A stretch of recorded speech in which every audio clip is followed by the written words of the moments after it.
Welcome to No Broken Legs. I am Evan Belfiore. Joining me on the phone on this Thursday afternoon is Jimmy Champ. Jimmy, how are you today? Man, I'm having a hard time holding these alligators down today, brother. Woo! And also joining us on the phone is a member of our Browns group on Facebook, Luke Anderson. Luke, thank you for joining us. Hey, it's no problem. Happy to join. You All guys right. put together have a good podcast, so I'm happy to be involved. Oh, well, thank you for joining us, and we hope you can help us out after a rough week one. I went 6-9-1 in my picks last week, so I definitely need a bounce back week. Another team that needs a bounce back are the Cleveland Browns. They lost a heartbreaker in Kansas City, Jimmy. This week they are playing the Houston Texans. They are 12.5-point favorites. The over/under is 48. Do the Browns bounce back this week, Jimmy? Well, here's the thing, right? Kudos to us. We made money on the Browns and the Texans last week. Browns covered it plus 5.5. The Texans straight up won. If you listen to us, you made $200 on that money line bet for the Texans. But nothing that happened last week changes the fact that the Browns are 2 touchdowns better than the Texans. Plain and simple. I'll take the Browns at plus 12 every day. If this moved to like 14.5, I'd have to consider taking the Texans. But at 12, I'm super comfortable taking the Browns. All right, Luke, are you as confident the Browns win this game as Jimmy is? Let me tell y'all something. Before, I would not have, when I saw that line, I would have touched it with a 10-foot pole. That being said, we got to stop sounding scared and understand, hey, the Cleveland Browns are indeed a great team and one of the best teams in the AFC. I'm taking the Browns and the points. Because what happened in Houston last week with Jacksonville is an indication of how bad Jacksonville is. Agreed. And Houston is not one of the worst teams. It's not the worst team in the league, but at best they're a bottom 10 team or bottom 5 team. So the Browns will win. Yeah, I agree. The Browns are going to win. The way I would phrase this is the Browns better win this game by a lot. I don't want to see a letdown after what happened last week in Kansas City. Yeah, it's a tough loss, but you can't come back and lose to Houston and start out 0-2. That's something that just cannot happen. I'll say also one thing we cannot happen is, I think for confidence with the fans, we cannot have we can't have this game be like the Jets game of 2019. Remember that game, Monday Night Football? Browns did win by 20, but they looked very sloppy and disjointed. Yeah, that was the game that was super close until Odell caught that slant. Yep.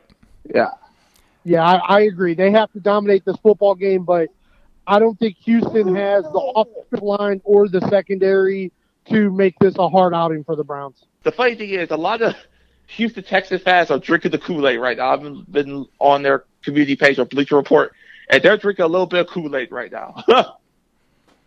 Well, they can drink all the Kool-Aid they want. They beat a Jacksonville Jaguars team that's a complete mess. So that doesn't impress me. The Browns did get some good news this week. Jedrick Wills is day-to-day with his ankle injury. We reported that in our reaction podcast. That is excellent news.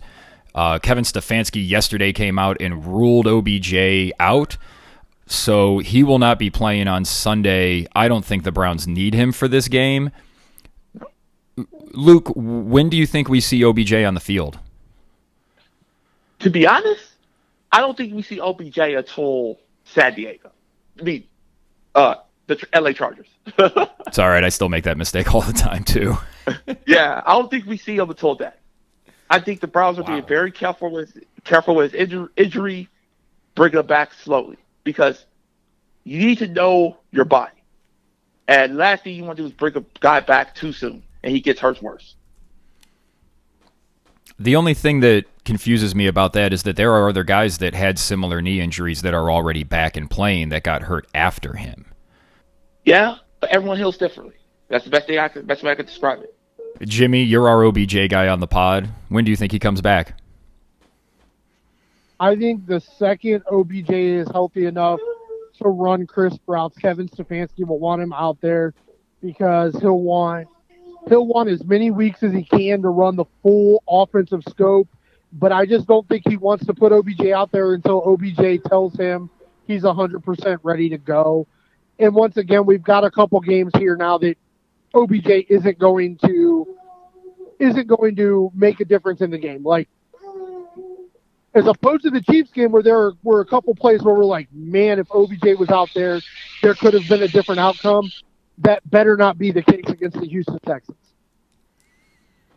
Yeah, and let's maybe look at some of the matchups with Baker Mayfield against that defense. Trevor Lawrence did have some success. Do you think Baker can replicate what Trevor Lawrence did except do it for a whole game?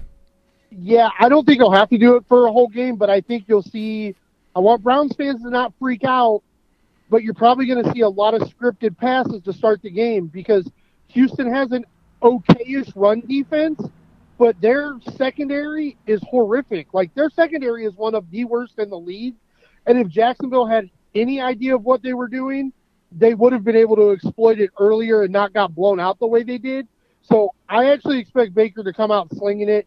Hopefully this week he'll be able to get it in the end zone a little bit on some pass plays. But I think they're going to come out and pass the ball because that's just Houston is really bad against the pass. And, I mean, they weren't having too much trouble getting open against a much better team in the Chiefs. So I do think early, I think you're going to see Baker throw the ball a lot. And then I think the second half, it'll be Chubb, hunt. To further up on that point, Jimmy, right now, Nick Chubb's over-under for the game sits at 85.5. Kareem Hunt sits at 40.5. I take it you like both of those? Yeah, I like both of those easy. Luke, are you a fan of both of those bets as well? I'm definitely a fan of both of those. To be honest, I think Chubb will probably get about $120. And I think a lot of those are like Jimmy said, maybe at garbage time. Yeah, I feel like this is a game where Chubb and Hunt could put up maybe 200 yards between the two of them. Yeah, I think so too. Because I think they're going to be up and they're going to be running in the third and fourth quarter. Luke, you weren't on the pod that we did earlier this week. Just some quick thoughts that you had from the Browns-Chiefs game. Just your reaction, maybe not necessarily to the game itself, but we called out the fans for overreacting. Do you think a lot of fans are overreacting? I do, especially in regards to the defense. If you really watch that game, the Browns played a good defensive game. Yeah, I agree. They played a good defensive game. People, for some odd reason, I believe we talked about this on the Browns group. There's a group of fans that are so jaded and misguided that they think that every team should be the Browns should shout out every team. Yeah, they think they're Ohio State. Yeah, and it's like this is the National Football League, and it's not going to happen, especially with the Kansas City Chiefs. And to be honest, one of those plays was a 75-yard pass play with Mahomes throwing across his body, just a miraculous throw. Yeah, he's probably one of him, Aaron Rodgers, and I don't know, there's maybe a couple of guys with enough arm strength to make that throw, but probably not elusive enough to run out of the pocket and avoid the sack to be able to make that throw. Exactly. Yeah, so you're looking pretty positive like we are with the Browns. I've noted before I expect the Browns defense to get better as the year goes on, and I know they gave up 33 points, but that's the Kansas City and their first time playing together, so I think the future looks bright there as well. And I will add this. Oh, yeah, please. The Browns and the Kansas City Chiefs will meet sometime in January. It may be the division. Yes, sir. It may be the AFC Championship, but they will meet in January. Yeah, and we'll see what the Browns' better defense looks like against Kansas City then. Yeah, exactly. I can't wait, as Bart Scott would say. Yeah. Can't wait. So speaking of those Kansas City Chiefs, they come off that big comeback win. They are playing Baltimore, who dropped a heartbreaker to Las Vegas. I almost called them Oakland. Kansas City, they're 3.5-point favorites in this game, Luke. The over-under sits at 55. Do you think Baltimore keeps this game close? No. Baltimore does not match up with Kansas City or Patrick Mahomes. I'll take Kansas City at the points. Yeah. Jimmy, are you a fan of that as well? Yeah, I don't understand how this line is only 3.5 unless the line makers are just throwing away that game Monday night, because I mean Baltimore couldn't keep Derek Carr from throwing the ball to Darren Waller. How the hell are they going to keep Patrick Mahomes from throwing the ball to Travis Kelce? Like I don't Yeah. I don't get it. the kid for Baltimore, Tyson, looked pretty good running, but they abandoned it pretty quick. Lamar was taking some big hits. He still appears to not be able to throw outside the hashes. So, to me, this is an easy one. This is an easy Kansas City game for me. This was really close to a lock pick for me. I think Kansas City will handle this game easily. They'll move to 2-0. Baltimore will move to 0-2, which since we already lost to Kansas City, that's kind of best case scenario for the Browns. I'm in agreement with both of you, and I'm making this a lock. Kansas City owns Baltimore when Baltimore's at their best. Baltimore's not at their best right now, and they've got so much potential built up right now for them to be the season from hell team where just everything kind of goes wrong. And I also think the league has caught up to Baltimore. They haven't really gotten better over the last 3 seasons. Like, they're good. They're really good. But I think a lot of the other teams in the AFC have gotten better while they've just kind of stayed where they are or made incremental improvements. True, I agree. I think losing Dobbins was a really big deal. Yeah. I think that was a really big deal because Dobbins can catch the ball too. I think losing Dobbins and then losing Peters on the back end is a big deal too. But yeah, I wish I could take my money back that I bet on the Ravens win total for the season. So yeah, me too. And Luke, you mentioned that's a big deal with Marcus Peters. That's going to be a really big deal with Kansas City's receivers running all over the place. Yeah, and one thing to look at too is Baltimore's offensive line. They were having trouble blocking against Max Crosby and what's his face? He came out. I'm blanking. He played for the Browns. Carl Nassib. Yes, Carl Nassib. They were having trouble against him. And just imagine when they go up against the Pittsburghs, a healthy Kansas City with Frank Clark on the team, Myles Garrett. They made the big mistake in trading Orlando Brown to Kansas City, just giving him up. And now, let's be honest. Orlando Brown did a great job against Myles Garrett last week. So just something to watch out for. Yeah, and we saw that Kansas City defense get pressure on Cleveland in moments that they needed to. So I think they can really do that and really cause some problems for Baltimore. So the team Baltimore lost to last week, Las Vegas, is playing the Pittsburgh Steelers. The Pittsburgh Steelers defense looked great against Buffalo. Their offense looked sporadic at best. When they started running the ball, they looked a little bit better. Jimmy, Pittsburgh are 5.5-point favorites here. The over-under sits at 47. Does Pittsburgh continue their early season success? I think the Steelers will win this game, but I think it's closer to a field goal. So I'm going to take the Raiders at plus 5.5.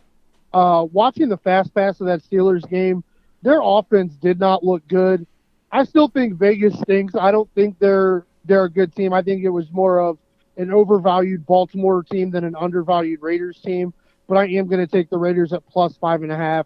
I don't think the Steelers right now are almost a touchdown better than a lot of teams in the league.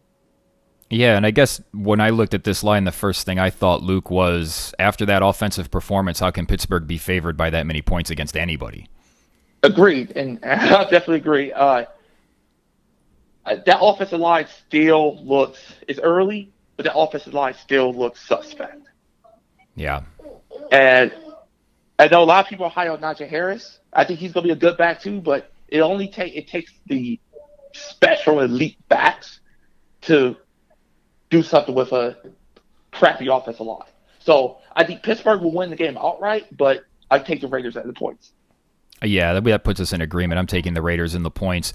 Luke, I'll pose you a question. Jimmy and I have been very suspicious of Las Vegas as a real contender for a playoff spot. Is it possible that we're undervaluing them and that what they did to Baltimore is for real? It's always possible. No, I guess I should say, what's the possibility? The Raiders has a tendency to under John Gruden. The Raiders have consistently underachieved. Yeah, they have, like last year, they beat the Chiefs, they beat the Browns, they beat other teams. My question is, however, I think as the season goes on, I believe the Raiders will have those Raider-esque losses. that will get them out the playoffs. Yeah, same old the Raiders. They play in, and plus the division they play in is a tough. People are underestimating how tough the AFC West is. The AFC West, you got the Chiefs. You also have the Chargers, who is an upcoming team. And their team people are high on are the Denver Broncos. Yeah. That they're our dark horse playoff team. So, we'll get to them in a minute, but I may be changing my tune on the Denver Broncos when it comes to this season, but we'll get to that later. Our next matchup is the Chicago Bears are playing the Cincinnati Bengals in the Andy Dalton revenge game. The Bears are 2.5-point favorites. The over-under on this sits at 44.5 points. Luke, what do we make of Chicago and Cincinnati? One team that already has their rookie quarterback entrenched and another that probably should be starting their rookie quarterback. So here's what I think about this game. Matt Nagy is a stubborn coach, and his stubbornness is going to get him fired. Here. His stubbornness is going to get him fired. Andy Dalton will play. I believe, tell you the truth, where's this game at, Chicago or Cincinnati? It is in Chicago. Oh. It's Chicago? Yeah, okay. It's at Soldier Field, or if they'd call it something else now. I'll take Chicago. I take Andy Dalton. What's going to happen here is Andy Dalton is going to have a good enough game. He's going to have a good enough game to keep the Sharks off of him for another week. He'll have a good showing against his old team. Bears will outright. Interesting. I'm actually taking the Bears here too because I don't know what to make of either of these teams, and I still, Joe Burrow limping off the field once again. What is going on with the Bengals and not protecting him? They chose to draft a wide receiver instead of a left tackle? Man, if only somebody would have mentioned that they should have taken the left tackle instead of the wide receiver. Mm-hmm. He was right there, too. If they were listening to the No Broken Legs podcast, they would have done that, and they'd be in better shape. What do you think happens in this game, Jimmy? I think it's going to be a long day for Joe Burrow, but I still believe in my pre-draft analysis of this division. I think the Vikings are better than the Bears, so I'm taking the Bengals at +3 and the money line at +123 for the Bengals. Ooh, a nice underdog pick there. I already said I was going to take Chicago. Do we have any other thoughts on this game? Not really. I think we'll learn. I think this game will learn a little bit about how good both of these teams are to see how much truth there was in their Week 1 performances. Well, let's move on to two teams that had, I wouldn't say either Buffalo or Miami played particularly well. Miami did get a win over New England. Buffalo has 5 straight wins over Miami coming into this game. They are favored by 3.5 points. The over-under sits at 47.5. Jimmy, do you think does Miami go to 2-0? I still think Buffalo is a premier team in the AFC, so that has to make them at least a touchdown better than Miami. So I'm taking the Bills. I'm taking it with caution. They better come out and play like their asses are on fire because they were not ready for that game. They were not ready to come in as a favorite. They need to make up for last week. So I may be off the Bills bandwagon. Bills Mafia might be coming for both of us if they don't pick up a W in this one. Luke, do you think Buffalo bounces back here this week? Buffalo bounces back against a very very well-coached, disciplined Miami team. One thing that we need to look at for the rest of the season is Buffalo's running game. Oh, I can tell you where I'll tell you where we can find Buffalo's running game for the next like three to 5 months or however long's left in the season. It's going to be on the side of a milk carton, nowhere to be found. Yeah. They haven't been able to run the ball in 2 years, and they're not going to be able to run the ball now. And that's going to be their depth. I'm telling you, if they need a benchmark, look at what happened to Pittsburgh last year. Nope. Yeah.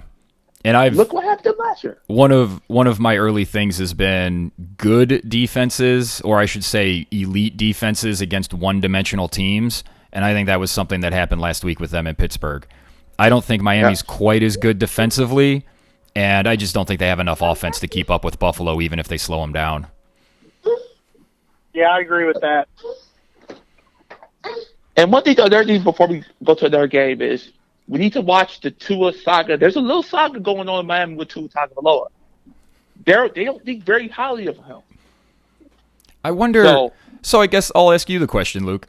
How much of that is because Deshaun Watson is available, and how much of that is they don't believe in Tua? Because I think even if you believe in Tua, you don't think he's better than Deshaun Watson.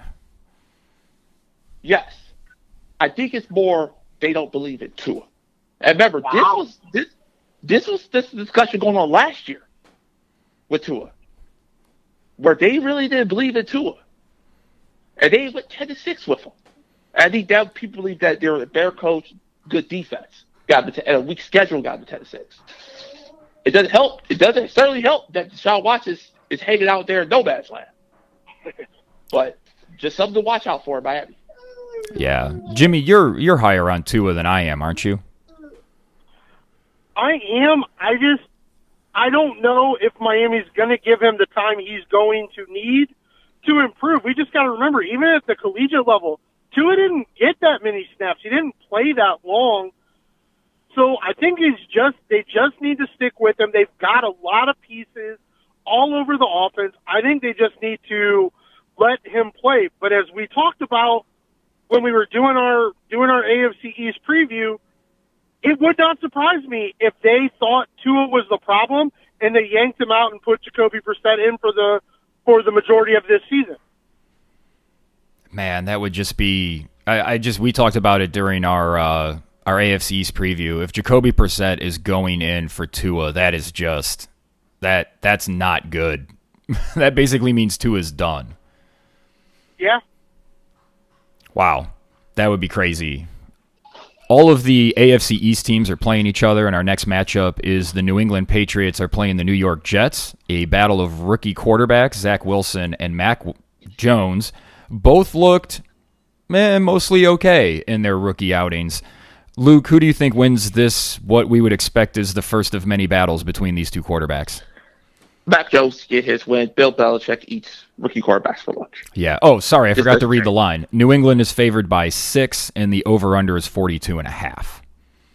I'll take New England and the points. Bill Belichick's going to bounce back with this win with Mac Jones. I still don't know if New England – they're dark horses. You never can count out New England with Bill Belichick. But with this game, I take Patriots at the points. Yeah, Jimmy, do you agree? Yeah, I think the Dolphins are significantly better than the Jets, and I think the Patriots are significantly better than the Panthers. So my first lock of this week is New England at -6. Mekhi Becton is going to miss this game, so welcome to the AFC East minus your starting left tackle, Zach Wilson. Like, this should be, as long as they don't try to get crazy with Mac Jones, I think this is an easy win for New England. Look for Damian Harris to have 700 carries in this game. Yeah, I'll make it a trio. I think New England rolls in this game. Luke, you said it best. Bill Belichick just eats rookie quarterbacks for breakfast. Also, without that left tackle, just as a note, I just looked it up on the Caesars Sportsbook. There are no player props for Zach Wilson available. If you can find an over-under for number of interceptions thrown and that number is 2.5 or less, pound the over. Good call, good call. That's my advice on that. Luke, you mentioned that, sort of in Belichick we trust is how we feel. If New England doesn't win this game easily, do we start to lose the shine on the Belichick mystique? Yes.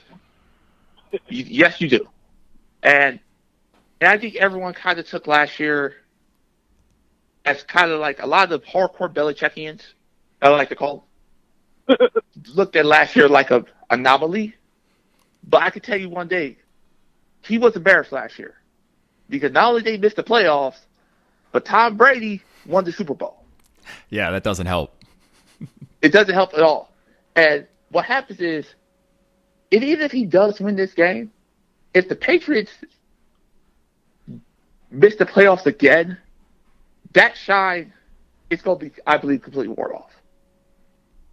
where it's going to be a good discussion here, and it's going to be loud saying, wait a minute, it wasn't Belichick, it was Brady. You know? Yeah, and that's already been out there. Yeah, but it's going to be much, much louder. Yeah. But I think a lot of people looked at last year as that anomaly, look at last year like an anomaly. But there's something to watch out for. But yeah, if they lose it, they don't have to lose this game. But if they continue to have a season like they did last year, that mystique's going to be wore off. New England and Miami will probably be battling the Chargers the most for a playoff spot.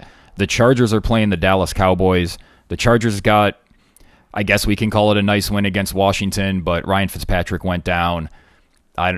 So they get a win thanks to injury. Dallas looked frisky against Tampa Bay, but a lot of problems. Jimmy, the Chargers are favored by 3 here. The over-under is 55. What happens in this game? I'm not sure. This is a definite stay away for me. I would not bet any of my own money on this game. I'm going to take the Chargers at -3 because I think every coach except for Anthony Lynn is better than Mike McCarthy. And maybe Urban and Anthony Lynn are the only 2 coaches. I wouldn't take. Brandon Staley is the coach. Yeah, well, that's what I'm saying. That's why I'm taking the Chargers because Anthony Lynn's not there anymore. So I'm taking the Chargers. I don't know. I think the Chargers defense is good enough to slow down Dallas, and I'm all in on this Chargers offense, so I'm taking the Chargers.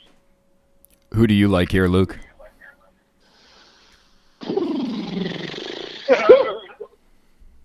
Oh, man. Can I say pick 'em?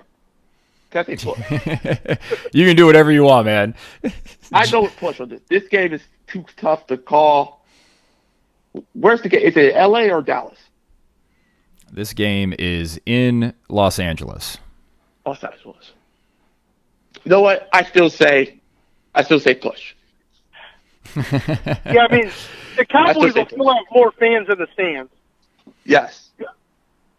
I'm taking Dallas in the points because I have absolutely no idea what to do with this game. I wouldn't bet the line on this. What I would do instead is just pick a bunch of players and just bet the overs on the player props because I think offense is going to reign in this game. Dallas can't stop anybody, and once the Chargers get up, if the Chargers get up a score or two, Dallas is going to put points on the board. They've got so many weapons. Dak's playing really well right now, but they'll probably, Dak will throw for 450 and 3 or 4 touchdowns and they'll still lose. So I just don't know what to do with the Dallas Cowboys or the LA Chargers. So I think this is a straight stay away.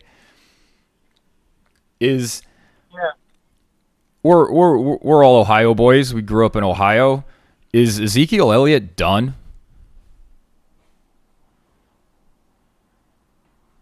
I don't know. He still picks up blitzing really good. He still blocks really good. But that's not what they're paying him to do. Well, I don't know. I mean, he doesn't look like the same running back. I'll say that. I don't know if it's that shelf life of running backs or if Mike McCarthy is devaluing the running back position in Dallas. Oh, that's a really good point. Right. He did get really pass happy in Green Bay. Yep. Yes, we hadn't thought about that. Nice addition, Luke. Yeah, Thank you. It's hard to pinpoint that. So, I don't know. But I know he looks good. He looks healthy. So, I mean, Dallas needs to, if he's ready to rock and roll, Dallas needs to utilize that guy. Because he could be a game changer. Yeah, he just gives them another dimension. He keeps them, Dak can move the ball down the field, but they have to work to do it. If they can run the ball, it just makes everything a lot easier and keeps their defense off the field. It does. All right, we're going to get into the NFC West games here, the next 4. The NFC West is currently 4-0 as a division. There's one other division, I think, that didn't lose. But, Jimmy, we were both big fans of the NFC West coming in. Our next game is the LA Rams are playing the Indianapolis Colts. The Rams are 4-point favorites. The over-under on this is 47.5 points. Luke, or Jimmy and I think the Rams are going to be really good and win a lot of games. So we're on that bandwagon. Do you think the Rams are as good as we do? And by good, what do you mean? Do you mean playoff team, division champion? Jimmy picked them to win the Super Bowl. The Super Bowl?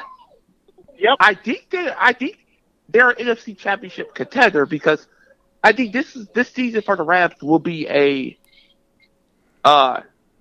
confirmation for Matt Stafford. For all the naysayers on Matt Stafford was terrible, he was you're gonna realize, hey, he was actually good. He was just in Detroit. So that being said, I think they can get to the NFC Championship. I don't know about Super Bowl because you still got Tom Brady. Yeah. How do you think they fare against the Colts this week? I take them at the points. The Colts, like I said, I was a proponent of them getting. I was a supporter of them getting Carson Wentz because I believe that the Colts was a quarterback away, and that's still possible. It's still a possibility because it's still early. But it's starting to look like it's not working out in Indianapolis with Carson Wentz. The same things that was going on in Philly, traveled with him about 600 miles west to Indianapolis. Yeah, Jimmy, I'm making this a lock. I love the Rams here. I assume you love the Rams too. Yeah, I'm fine if the line makers want to not admit the Colts are bad. So I'll keep hammering the teams they're playing against. This is a lock for me as well. The Rams at -4. The Rams can do everything the Seahawks can and might be a better defense. So this is easy. This will be a big game to focus on for fantasy this week as well. All right, let's move on to the next game in the NFC West. Seattle is playing Tennessee. Seattle is 5.5-point favorites. The over-under is 53.5 points. Jimmy, does Seattle continue to roll against the AFC South? Yes. I don't think, if you listen to the AFC South pod we did, I'm down on all 4 teams. I don't think the Titans are any good. I think the Seahawks are better than the Cardinals, so I think the Seahawks win this game easily. Luke, what do you think happens here? What's the line again? Seattle's favored by 5.5. 5.5. You know what? I'll go on a limb here. I take Tennessee at the points. I believe Seattle will win outright, but I think Tennessee will keep it close. I think that Mike Vrabel will light a fire under the Tennessee Titans where they'll keep it close, but I think Seattle will still win outright. I'm not a big fan of Tennessee either, like the whole division. That division may be, like you said, Jimmy, the worst in football. Yeah. Yep. I like Seattle here. I think their offense is good, and I said the other day that I was an idiot, or Jimmy and I were talking on the phone about the Arizona-Tennessee game. I took Tennessee, he took Arizona, and I was banging my head against the wall because, of course, Arizona's offense is going to roll on Tennessee's crappy defense. I think the same thing happens here with Seattle. That'll get them out of their ability to run the ball with Derrick Henry, and we know what happens when that happens. And also, Seattle's good. Tennessee's probably not. But Tennessee will still make the playoffs, though. Well, yeah, because they're in a shitty division. Yeah, I think they're going to be the default division champs. I mean, I picked them to win the division too, but I've downgraded them. I still think they win the division, but in terms of what they're capable of, I've kind of knocked them down half a notch to a notch from where they were last year. Yep. All right, our third game from the NFC West is the San Francisco 49ers are playing the Philadelphia Eagles. The Niners are 3.5-point favorites. The over-under sits at 49. Jimmy, both of these teams rolled in week 1. What gives in this one? I think Philly is being wildly overvalued because they beat the crappy Falcons with their crappy new head coach.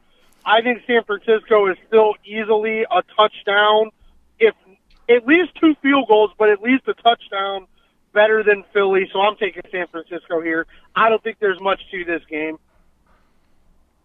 Wow. Do you think it's that cut and dry, Luke? Oh, yeah. I think it is. Shout out to Jalen Hurts. He's going to win a few ball games this year, but San Fran's going to roll. Yeah, I agree. I actually made this one of my locks. I think everything you guys said is true. The Eagles are being overvalued from beating a crappy team, and the Niners are good. So let's move to our last game. Jimmy, your Arizona Cardinals are playing the Minnesota Vikings. Arizona looked great. Minnesota did not look very good against the Bengals. This is Cardinals are favored by 4.5 points. The over-under sits at 51. Luke, who do you like in this game? I like Arizona. And Arizona did show me something. Arizona was one of the teams where before the season, I really thought, I didn't know what to think. I got a couple things on Arizona. One, Kyler Murray is a good QB. And you know what?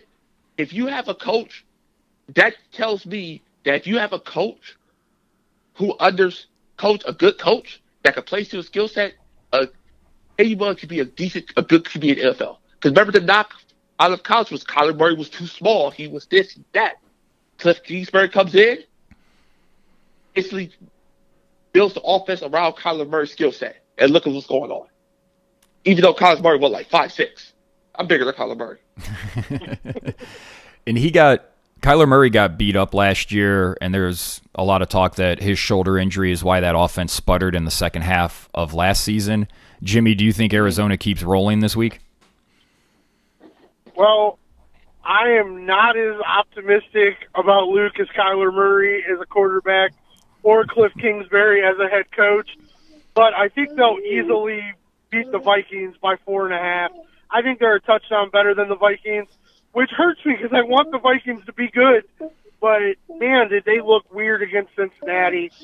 So I think the Cardinals are going to move to 2-0 as well. I think the whole division is going to be 2-0. Yeah. I actually made this one of my locks as well. I think that Minnesota defense is not very good, and I think the Cardinals are going to put a lot of points on them. And one thing I would like to add about Minnesota, I know the Browns played Minnesota 3 weeks or 2 weeks. Mike Zimmer? Yeah. Mike Zimmer, seat is still warm in Minnesota. And Kirk Cousins. And we I think Kirk Cousins' seat has been warm the whole time he's been anywhere, so I don't think he's ever getting comfortable. Yeah. But Mike Zimmer, I think it makes time for him to go. Yeah, Luke, is something like you talked about earlier, like with the Texans fan base drinking Kool-Aid. The Vikings fan base is ready to drink the Jim Jones Kool-Aid. Like, they are disgusted that they're watching Kevin Stefanski in Cleveland and still watching Mike Zimmer in Minnesota. Like, the Vikings rebuilt their defense, added a lot of pieces, and they've got great players all over the offense. They should not lose to the Cincinnati Bengals, plain and simple. Yeah. Yeah. It's heads gonna roll this also. I'll tell you. Yeah, that's definitely a place where they go 0-2. The people are going to be talking about Zimmer the way they talk about Matt Nagy. Yep. Our next game is the Tampa Bay Buccaneers are playing the Atlanta Falcons. The Buccaneers are 12.5-point favorites here. They are the over-under sits at 52. Jimmy, go ahead, take a bow. The Atlanta Falcons suck. Hey, let's just skip this game because we all know. Yeah, we all the know. Falcons, like I said, I think the Falcons couldn't have made a worse mistake in hiring Arthur Smith to be their head coach. That team looked completely unprepared to play what I don't think a very good Eagles team. For a guy that has a lot of fantasy shares of Calvin Ridley and the young Pitts, I do hope they get a little better offensively.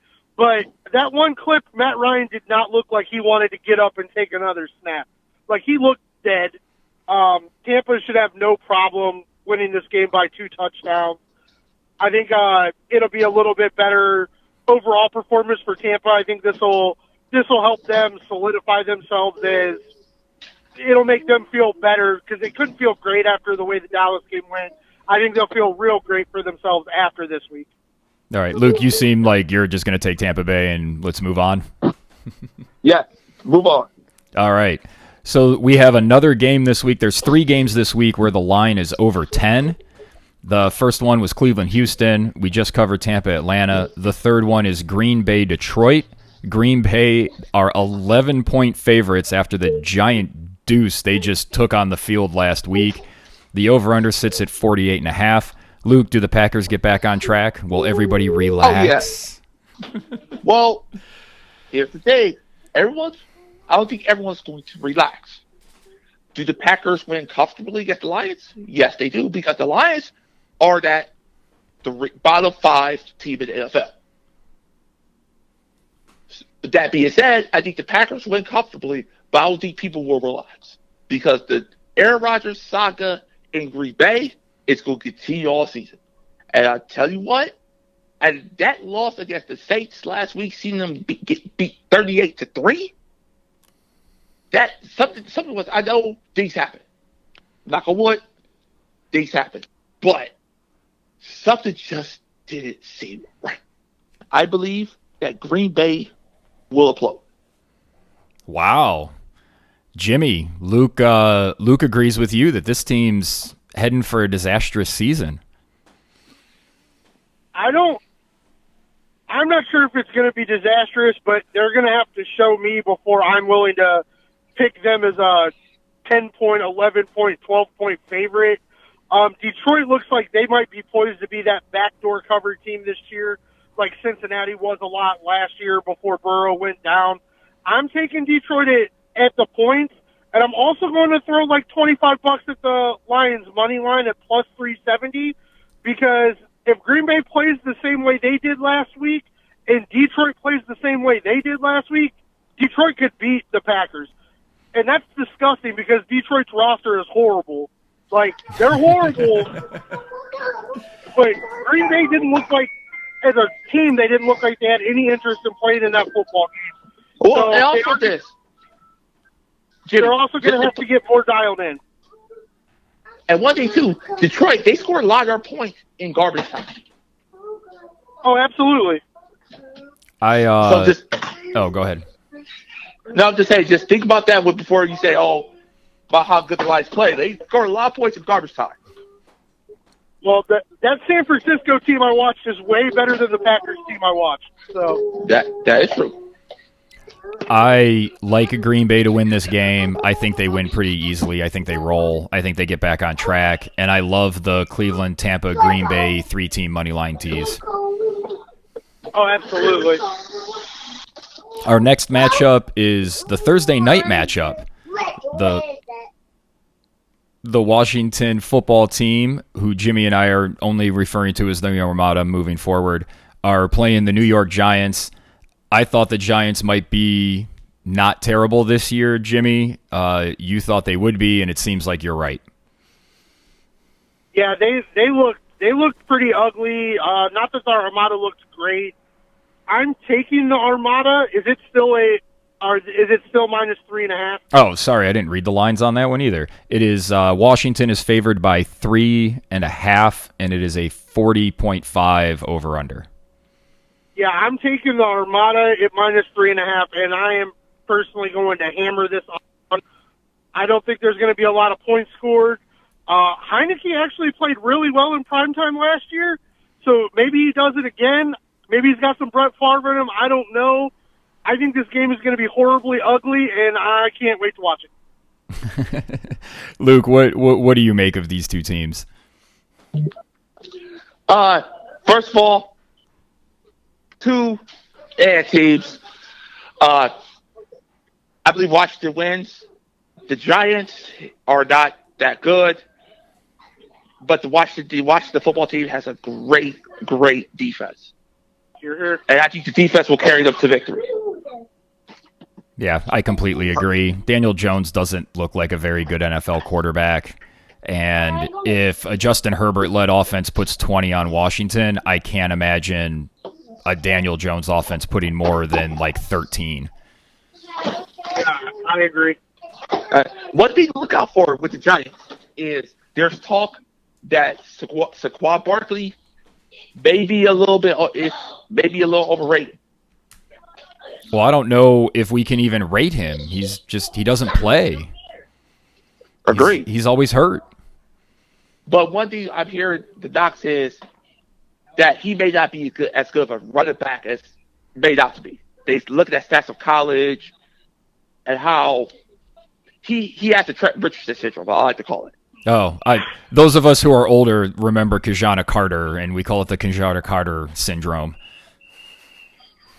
But yeah, Trent Richardson's is definitely a more current example. Yeah, and just something to take a look at. I never thought about it until now. He never had many.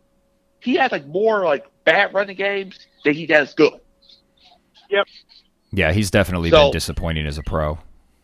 Yeah, and something to take a look at. I remember Rob Brown mentioned it when he was drafted. Everyone was calling for the draft Saquon Barkley, but it was like, no, don't draft that dude.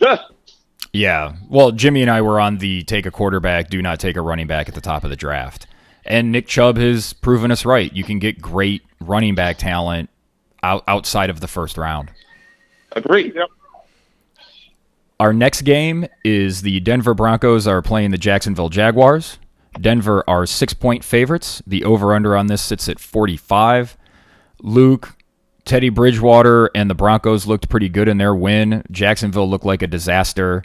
Do you think Denver just rolls over Jacksonville here? Oh, yeah. Yes, they do. Jacksonville, they're the worst team in the league. Yeah, agreed. Hands down. And I want to say this about Jacksonville.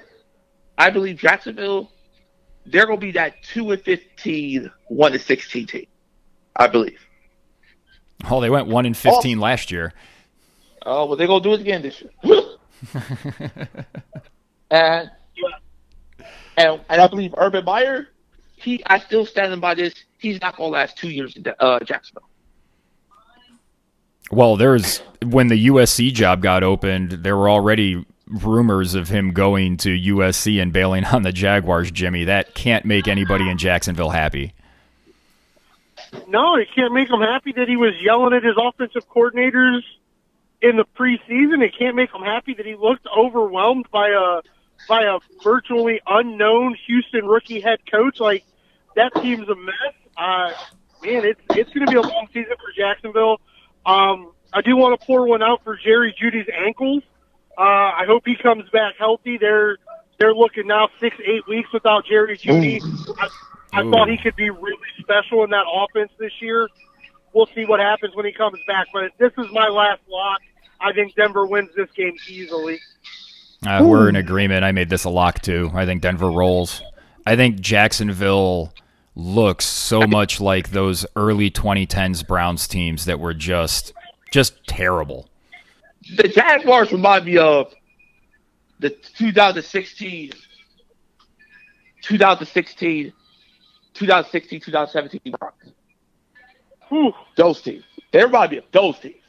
Yeah. Wow. Texans actually remind me of those 2010 Browns teams. I think they're well coached, better related, disciplined, but just bad. They just don't have any talent. Yeah. All right, the last game on the docket, the New Orleans Saints just put a whooping on the Green Bay Packers last week. They are playing the Carolina Panthers, who got a nice win over the Jets, if there is such a thing as a nice win over the Jets. The Saints are 3.5-point favorites. The over-under sits at 44.5. Jimmy, do you think the Saints are for real? I was down on them coming into the season. You were too. Did we get it wrong? No, I don't think so. I'm going to stay down on them because the most Jameis Winston thing in the world would be to beat the Packers like that and then come back and lose to the Panthers. So I'm taking Carolina money line because I don't believe you can just transform Jameis Winston that quick. The Packers were just not prepared to play that football game in Jacksonville. I don't think, especially with Michael Thomas out, in a real football game, I don't think the Saints have the weapons outside of Alvin Kamara to really compete. I think the Panthers' defense is really good. I think the Panthers win this game outright. All right, Luke, what say you? I say I was high on Jameis Winston coming out of college. And I was just saying he was a kid that needs to grow up. And you know what? I'm still high on him now after he got LASIK. Last week, even though I believe that the Packers will implode, last week was not. I believe with the Saints, I'm picking the Saints outright and the points. Yeah, I'm with you. I'm taking the Saints because I'm tired of picking against the Saints and being wrong. And we need to give credit's due. Sean Payton is a good coach. Yeah, he's proven it. He's proven it. I think we need to acknowledge that fact and, like, you know what? Shout him out for getting Jameis Winston right. And he learned something from Drew Brees. Yeah, he definitely learned something while he was sitting on the bench there. Jimmy, any final thoughts on week 1 before we wrap? I'm just, as we talked about with the Browns game, I'm just really excited to see how the Browns come out. It's weird to be in an era of Cleveland Browns football where when they're playing a team they should beat, I'm not concerned about them losing that game. Like, we've had so many teams that were okay and we didn't think they were one of the worst teams in the league, and they played a team that we knew they could beat, and then they laid an egg. I don't think this team is going to do that. I don't think Kevin Stefanski is that coach. He's going to have them ready to play. If they play anywhere near the level they played against Kansas City, it'll be an easy win, and it'll calm down all those Browns fans that think somehow losing to the Kansas City Chiefs means they're not a premier team in the AFC, because they are. So I'm just excited. There are a lot of good games this week. I'm excited to watch the NFC West games to see if they are as advertised, because I really think they are. I think it'll be cool for that whole division to go to 2-0. So there's a lot of games I'm excited for, but I'm excited for the Browns to get that in that W column. All right, Luke, what are your final thoughts of week 2? My final thoughts, I'm with Jimmy. This will be the game that the Browns would very comfortably, and everyone will be like, you know what? Yes, we won the premier teams in the league. Another game that I'm intrigued to see is the Ravens-Chiefs game on Sunday night. Yes. I'm intrigued to see that game because I think it's going to be that fervor referendum that, hey, Baltimore is starting to kind of a little bit.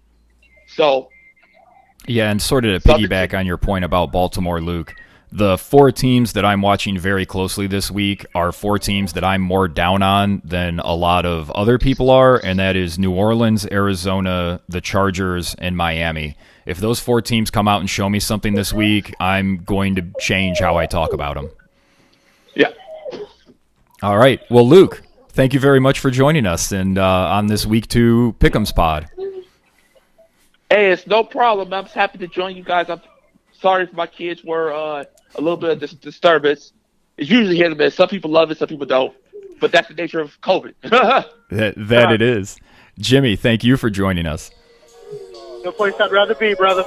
All right, for Luke Anderson and Jimmy Champ, I am Evan Belfiore. Thank you for listening to No Broken Legs. Every action has a repercussion. Lyrical bullets don't make me get the buzz.